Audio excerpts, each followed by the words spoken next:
All right. Test web service callouts. So the same with the REST callouts, the SOAP callouts, we also have to fake the response for the testing part of the Apex code coverage. So anytime you need to call out of Salesforce platform, when you want to create an Apex test class, it will involve a fake response or a mock. Okay, so to create a mock, the format is like this: test.setMock, and then you define the web service mock.class, comma, and then you instantiate the my web service mock implementation, instantiate that. All right, so that's the format on how to start a mock. So let's just go ahead and do the steps.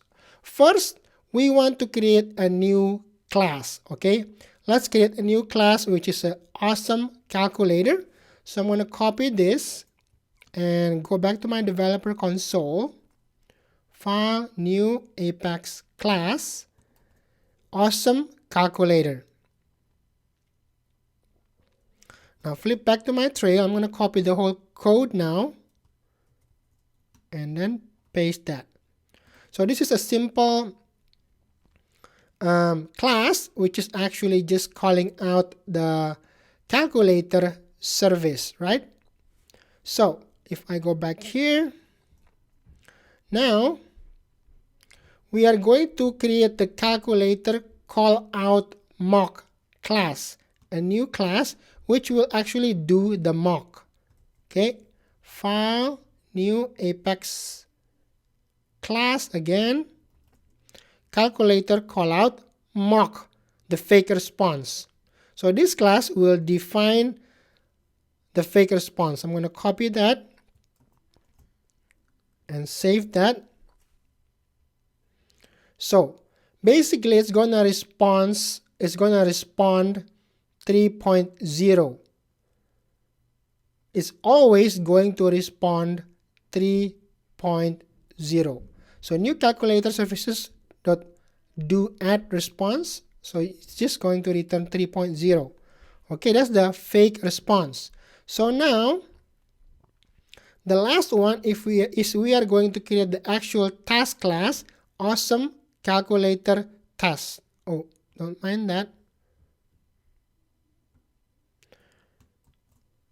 And if I go here, file, new Apex class, now the task class, awesome calculator test. And then I'm going to copy the code over here and save this. All right. So what is happening here? It's a task class. It's called awesome calculator test. So this is a test callout method. So first we actually do the test set mock, right? And then web service mock.class new calculator callout mock, which is this one. So we instantiate this, all right? We instantiate this class from the task class. So in order to do this, you have to already created this class, calculator callout mock. So once you do that, you just define the variable you want to do, and then awesome calculator.add x.y, and it has to be 3, which is the result from here. So it's always going to return 3, right? Because there is no actual calculation going on here. It's just returning 3.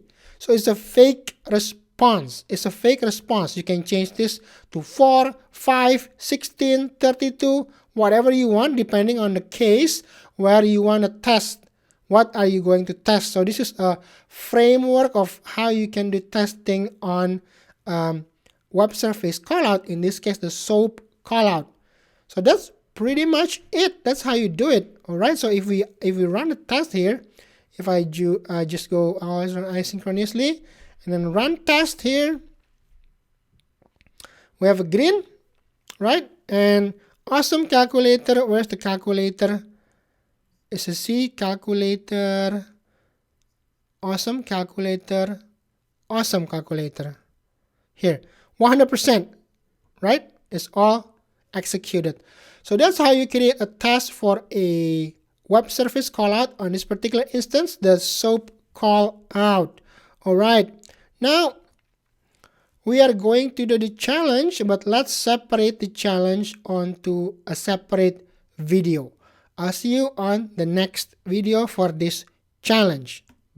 Hit that subscribe button and explore new Trailhead grounds and learn to implement the most useful and popular apps on the Salesforce App Exchange. And do yourself a favor, like this video, and you'll be surprised on how much more you understand when watching this same video after liking it. Don't take my word. Watch this one more time after you like the video and see it for yourself. Bada bing, bada boom.